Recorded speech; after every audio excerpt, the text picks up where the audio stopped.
Yeah, you got Bilson here. You heard a little bit about those college football stars that Matt Polly told you about from Tennessee.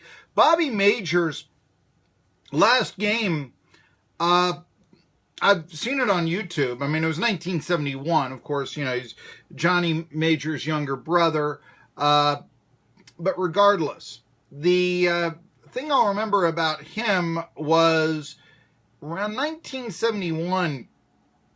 Penn State was trying to really make a play that they were an emerging football power. Joe Paterno was becoming very popular. Oh, he's a coach that does it the right way. And then we learned that he didn't.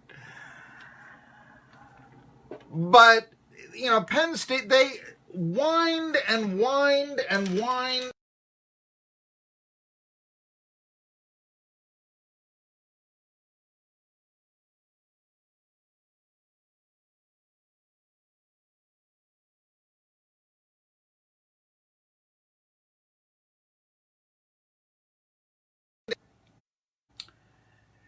And anyway, end of the year, Penn State, first time ever, they come to Neyland Stadium, which at that time only sat 61,000 majors.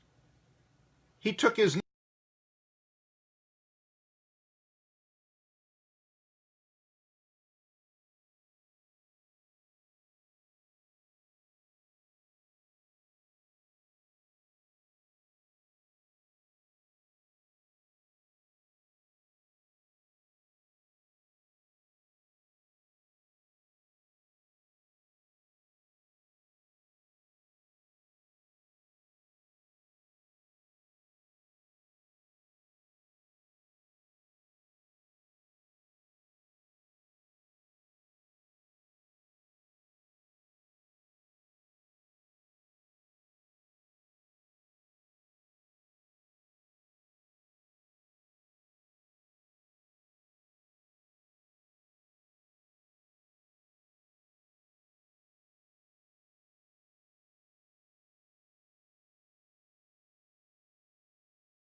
there was this thought then that maybe the SEC, the Big Ten is where it's at, the Rose Bowl. And what about this emerging program bringing Eastern football back? Not so fast. And even in the year in which Penn State won their first national championship, Bear Bryant beat them. Yeah, Alabama. There you go. So, I'm going to talk about that. You heard the college football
to 2008. He was named the D1 Central Region AstroTurf Athletic Director of the Year in 2007. More than 30 years experience in athletic administration. Schaus has had stops Oregon, Cincinnati, UTEP, and Northern Illinois. Also as an intern with the New England Patriots, director of marketing for the Washington Redskins, and served as a publicity assistant in the LPGA Tour. I'm going to guess that he's 58 years old, somewhere around there. His father was Fred Schaus, who used to be the coach of the Lakers. He also used to be the head men's basketball coach at West Virginia when they were part of the SoCon. And Jerry West played for the national title back in '59. His father, Schaus, was the SoCon Coach of the Year 4 times in a 6-year span, still ranking in the top 20 in career victories. There you go. So, of course, for me, it's about what are you going to do with the TV contract? Can you make the SoCon a 2-bid league? What about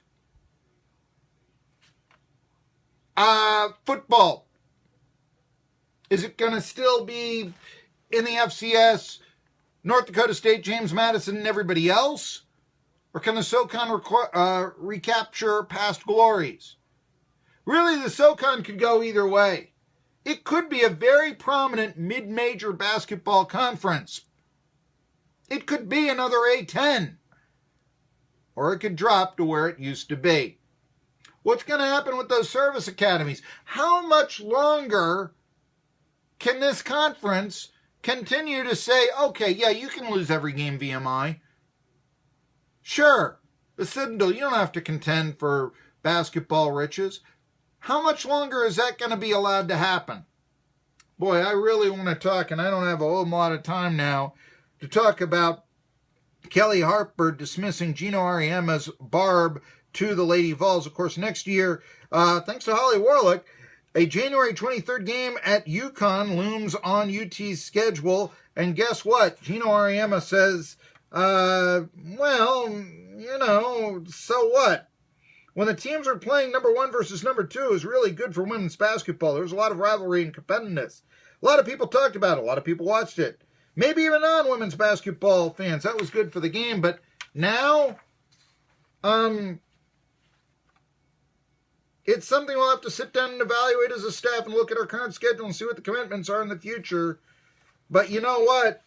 It's now really kind of just another game. I don't feel we're another program, said Kelly Harper. Rivalry on.